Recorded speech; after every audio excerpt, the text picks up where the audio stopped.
அல்வார் ராஜபுத்திர சமஸ்தானம் தோற்றுவிக்கப்பட்ட ஆண்டு கிபி 1775. ஆட்சி செய்தவர்கள் நருகா பரம்பரை. முதல் மன்னர் பிரதாப் சிங் பகதூர். 15 குண்டு மரியாதை. அல்வாரை ஆண்டவர்கள் ராஜபுத்திரர்களின் நாருகா பிரிவைச் சேர்ந்தவர்கள். ஜெய்ப்பூர் மகாராஜாக்களிடம் பணிபுரிந்தவர்கள். பிரதாப் சிங் என்பவர் ஜாட்களை எதிர்த்து பல வெற்றிகளை பெற்றார். 1770 தனக்கென ஒரு ராஜ்யத்தை அமைத்து ஆள ஆரம்பித்தார். அதுவே அல்வார். தற்போது அல்வார் ராஜஸ்தானில் உள்ள ஒரு முக்கியமான நகரம். எபிசோட் 10 ஸ்ரீ ஜெய்சிங்க ஜெயம். குதிரையிலிருந்து கோபமாக இறங்கிய மகாராஜா தன் கையில் இருந்த போலோ மட்டையால் அதனை கண்டமேனிக்கு அடிக்க ஆரம்பித்தார். சுற்றி வேடிக்கை பார்த்தவர்களுக்கே வலித்தது என்றால் குதிரைக்கு எப்படி இருந்திருக்கும்? வாரம் ஒரு முறையாவது அந்த மைதானத்தில் போலோ விளையாடுவது என்பது அல்வார் சமஸ்தான மகாராஜா ஜெய்சிங்கின் வழக்கம். பறந்து விரிந்த மைதானம், மரத்தால் ஆன சுத்தியலுக்கு நீண்ட கைப்பிடி போட்டது போல மட்டை, 3 இன்ச் விட்டமுள்ள மரப்பந்து, 2 அணிகளுக்கும் தலா 4 குதிரைகள், மொத்தம் 8 வீரர்கள். குதிரையை ஒட்டியபடியே பந்தை தட்டி தட்டி சென்று கோல் போட வேண்டும். சுக்கா என்பது 7 நிமிடங்கள் கொன்ற ஒரு சுற்று. மொத்தம் 6 சுக்காக்கள், 42 நிமிடங்கள். அந்த நேரத்துக்குள் எந்த அணியினர் அதிகம் கோல் போடுகிறார்களோ அவர்களே ஜெயித்தவர்கள். இதுதான் போலோ. பெர்சியாவில், அதாவது இன்றைய ஈரானில் கண்டுபிடிக்கப்பட்ட விளையாட்டு. மகாராஜா ஜெய்சிங் குதிரையில் அமர்ந்து போலோ விளையாட தொடங்கினால் போதும், கோல் கோலாகலமாக பறக்கும். எதிரணி வீரர்கள் திண்டாடி போவார்கள். மேட்ச் பிக்சிங், மூச் இப்படியெல்லாம் வெளிப்படையாக கேட்கக்கூடாது. எப்போதாவது குதிரைகளுக்கு பதிலாக ஒட்டகங்களை பயன்படுத்தி போலோ விளையாடுவார் ஜெய்சிங். வேறு சில சமஸ்தான மகாராஜாக்கள் யானை மீதேறி போலோ விளையாடும் பழக்கத்தையும் வைத்திருந்தனர். அன்றைக்கும் அப்படித்தான். மகாராஜா ஜெய்சிங் தான் எப்போதும் போலோ விளையாடுவதற்கு உபயோகப்படுத்தும் குதிரையில் ஏறி மட்டையை சுழட்டினார். குதிரைக்கு மூட் சரியில்லை போல. நகராமல் சண்டித்தனம் செய்தது. கோபம் வராதா என்ன? அடி பின்னி விட்டார்.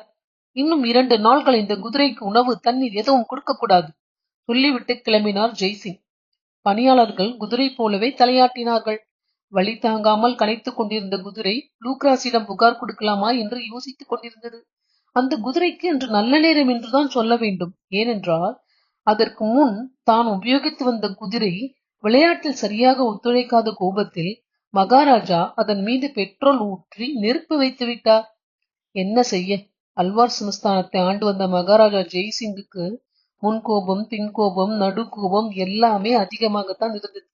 மனிதர்களோ மிருகங்களோ அல்லது அக்ரிணை பொருளோ தான் கட்டளையிட்டு விட்டால் மறு பேச்சோ மறு மூச்சோ இல்லாமல் அடிபணிந்து விட வேண்டும் என்று எதிர்பார்ப்பார். இல்லாத பட்சத்தில் வன்முறையில் இறங்கி விடுவார். மகாராஜாவுக்கே உரிய சர்வ கர்வ லட்சணங்கள் பிசகாமல் நடந்து கொள்ள நினைத்தது தப்பா என்ன? ஏகபத்திரி விருதராக இருக்க முடியாவிட்டாலும் குறிப்பிட்ட இடைவெளியில் 4 திருமணங்கள் செய்து கொண்டவர்.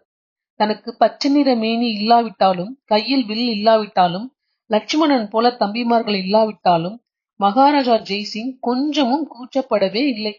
தன்னை ராமபிரானின் மறு அவதாரமாக அறிவித்துக் கொண்டார். சமஸ்தான மக்கள் தாராளமாக தன்னை வணங்கும்படி செய்து அருள்பாலித்தார். துளசி தீர்த்தம் எல்லாம் கொடுத்து ஸ்ரீ ஜெய்சிங்க ஜெயம் எழுத சொல்லியிருந்தால் கூட ஆச்சரியப்படுவதற்கில்லை. ஜெய்சிங் ரொம்ப ஆச்சாரமானவர். தீண்டாமை ஒரு பாவச் செயல், ஒரு பெரும் குற்றம், ஒரு மனித தன்மையற்ற செயல். இந்த வாசகங்களுக்கு பின்னால் அல்ல என்று கொட்டை எழுத்தில் போட்டுக் கொள்வார். அவரை பொறுத்தவரையில் தன்னுடைய புனிதம் எந்த விதத்திலும் கெட்டுவிடக்கூடாது என்பதில் படுகவனமாக இருந்தார். அரண்மனையில் புனிதத்தை குறைக்கும் வகையில் யாராவது வந்துவிட்டு போனாலோ, அல்லது ஏதாவது பொருளை தொட்டு விட்டாலோ, அல்லது ஏதாவது தீட்டு சமாச்சாரங்கள் நடந்து விட்டாலோ அவ்வளவுதான். அரண்மனையின் வாசல் கதவு முதல் கக்கூஸ் வரை கங்கா ஜல சுத்தி செய்ய சொல்லி ஆணையிடுவார்.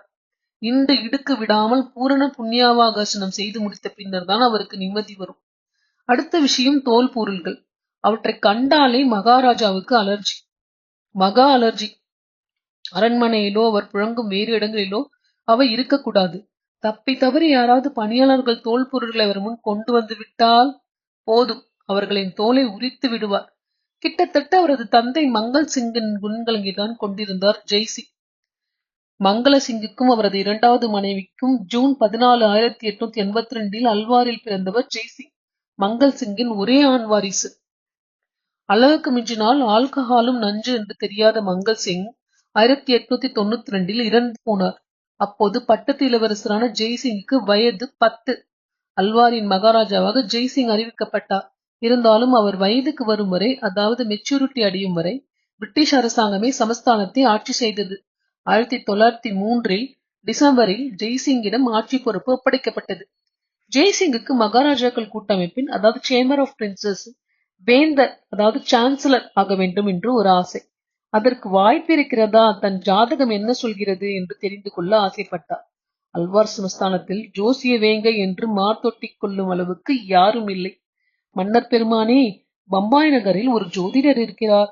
அவர் சொன்னதெல்லாம் வார்த்தை மாறாமல் பலிக்கிறதாம்.